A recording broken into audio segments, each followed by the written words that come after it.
Hi friends, I'm Tilak. You're watching Tech Maybe Unique, and today we're just going to see if your Xiaomi Google TV having some error or problem.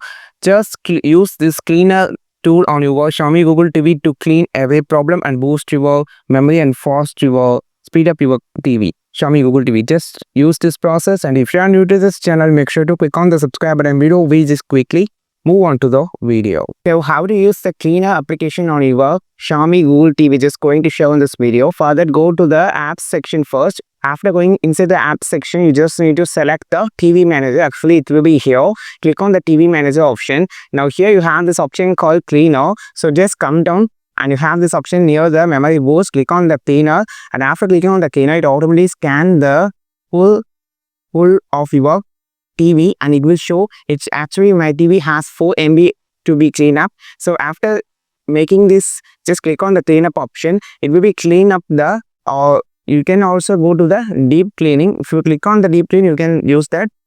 And I think this video helped you a lot. Like this video, share this video, subscribe this channel. We will meet our next video with a super valuable content. This is Tilak signing off from Tech Maybe Unique. Have a wonderful